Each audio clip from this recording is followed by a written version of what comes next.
नमस्कार, जय श्री राम। आप सभी का हमारे YouTube चैनल पे हार्दिक स्वागत व अभिनंदन है। मैं आचार्य रितेश पांडे, ज्योतिष और वास्तु विशेषज्ञ, आज पुनः हम अपने चैनल के माध्यम से माघ माह के शुक्ल पक्ष की पंचमी तिथि को ज्ञान, वाणी, बुद्धि, विवेक, विद्या और सभी कलाओं से परिपूर्ण माँ सरस्वती की पूजा अर्चना किस प्रकार से की जाए और साथ ही साथ खास तौर पर इस दिन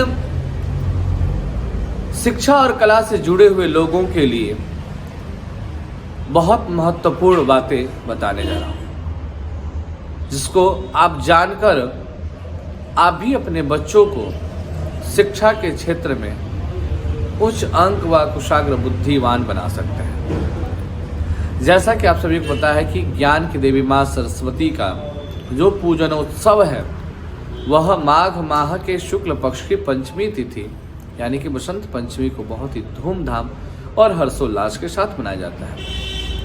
जो व्यक्ति, जो बालक, बालिका कला या शिक्षा के क्षेत्र में अत्यधिक मेहनत करने के बाद भी सफलता प्राप्त नहीं कर पाते हैं, उन बालकों की शिक्षा के लिए किस प्रकार से बसंत पंचमी के दिन पूजन व अर्चना करने से उनकी बुद्धि व विद्या के क्षेत्र में सुधार हो सके, तो जानेंगे हम लोग इस वीडियो के माध्यम से। तो बने रहिए अंत तक ताकि इस चैनल के माध्यम से आपको सही जानकारी प्राप्त हो सके। बसंत पंचमी का दिन कला, संगीत व शिक्षा को धारण करने के लिए या सीखने के लिए सबसे उत्तम दिन माना जाता है। ऐसे में जो व्यक्ति व जो बालक बालिका शिक्षा के क्षेत्र में जिनको आशातीत सफलता प्राप्त होती है, वह विद्यार्थी अगर वसंत पंचमी के दिन से कुछ नियमों का पालन करना प्रारंभ कर दें तो निश्चय ही उनके शिक्षा में आ रही आशातीत सफलता से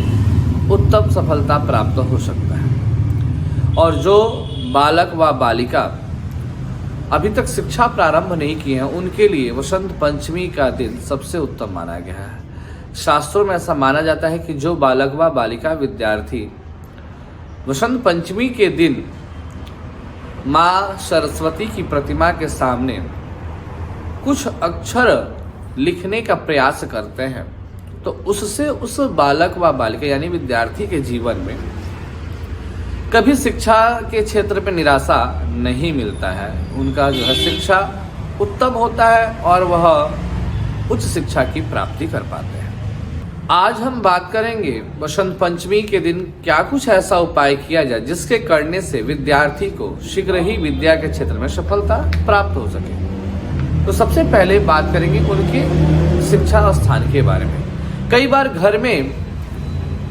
इस तरह का वास्तु दोष होता है जिसके कारण विद्यार्थी को शिक्षा में उपेक्षित जो है परिणाम नहीं मिल पाता है। इसलिए आपका बच्चा कहाँ पढ़ रहा है, किस दिशा में उसका फेस है और किस दिशा में उसका मेज रखा हुआ है, इस बात का आपको विशेष रूप से ध्यान देना चाहिए।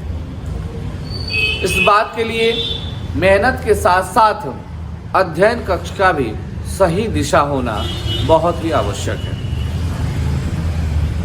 अगर हम वास्तु के हिसाब से बात करें तो पूर्व, उत्तर या उत्तर पूर्व की जो दिशा है, जिसे हम ईशान कोण कहते हैं, यह दिशा ध्यान और शांति की दिशा मानी गई है।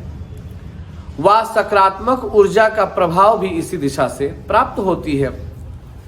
अतः ध्यान रहे कि अध्ययन कक्ष जो है इन्हीं दिशाओं में हो और पढ़ते समय चेहरा पूर्व या उत्तर दिशा की ओर हो तो यह बेहद शुभदायक माना जाता है, वह देखा जाता है।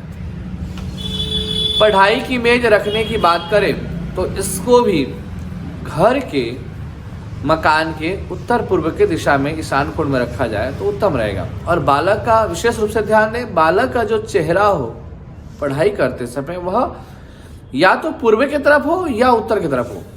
अगर इस दिशा का आप ध्यान रखेंगे तो निश्चय ही आपका जो बालक है वह बालिका है उच्च शिक्षा की प्राप्ति करेगी। यही नहीं, इनका जो ध्यान होगा वह अपने उच्चतम कैरियर के लिए भी बाल्यकाल से ही प्रशस्त होगा। तो ऐसे परिस्थिति में इसके अलावा और भी बहुत सारी बातें हैं जिसका हमें विशेष रूप से ध्यान देना चाहिए। पढ़ाई हेतु कमरे में पुस्तक के लिए अलमारी व छोटी हल्की रैक भी उत्तर पूर्व की दिशा में हो तो उत्तम फल देता है, क्योंकि स्थान का बहुत बड़ा महत्व हमारे शास्त्रों में बताया गया है। जिस स्थान में बालक व बालिका का पुस्तक रखा होगा तो उससे भी उनके मन और मस्तिष्क पे सकारात्मक प्रभाव पड़ता है। शुभ जगह पे होगा सकारात्मक, अशुभ जगह पे होगा तो नकारात्मक प्रभाव पड़ेगा। तो इसलिए सकारात्मक जगह कौन सा है? तो उत्तर पूर्व। इस दिशा में अगर आप बच्चे का अलमारी रखते हैं, किताबों का वह रैक बनाते हैं तो यह बेहद शुभ माना जाता है। अब बात करें बसंत पंचमी के दिन क्या करना चाहिए जिससे इनकी शिक्षा में विशेष लाभ मिल सके। तो बसंत पंचमी के दिन सभी विद्यार्थियों को श्वेत या पीला वस्त्र पहनकर अपने मेज पर मां सरस्वती की प्रतिमा को स्थापित करके उनकी विधि पूर्वक पूजन करें। पूजन की विधि क्या है? तो स्वयं श्वेत वस्त्र पहने या पीला वस्त्र पहने, मस्तक पे तिलक लगाए, श्वेत या पीला हल्दी का तिलक लगाए। मां सरस्वती की भी ऐसी प्रतिमा घर में लगाए, चाहे वो फोटो हो या प्रतिमा हो। इस पे ध्यान है कि मां सरस्वती हाथों में बीड़ा ली हो और मोर पे सवारी की हो।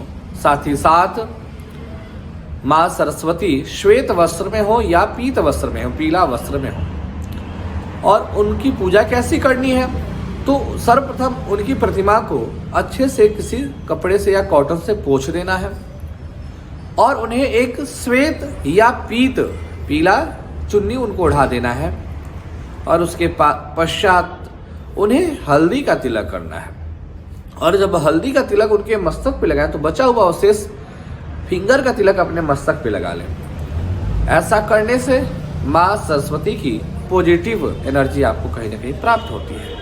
इसके साथ साथ फिर गंध अक्षत पुष्प माँ के चरणों में अर्पण करें, धूप दीप दिखाकर उन्हें नैवेद्य अर्पण करें, पीला फल पीला मिष्ठान उन्हें अर्पण करें और फिर माँ सरस्वती से ऐसा प्रार्थना करें कि हे माँ भगवती, हे बुद्धि वाहिनी, हे विद्या वाहिनी माँ, आप मुझे कुशाग्र बुद्धि की प्राप्ति कराएं। इस प्रकार से प्रार्थना करके अपनी शिक्षा को प्रारंभ करें। ऐसा करने से आपको शिक्षा के क्षेत्र में उत्तम फल की प्राप्ति होगी, उच्च शिक्षा की प्राप्ति होगी। नमस्कार, जय श्री राम।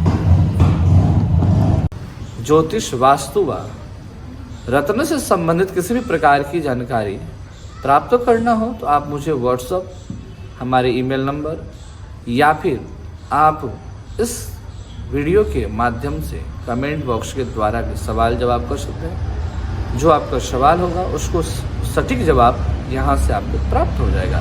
नमस्कार, जय श्री राम।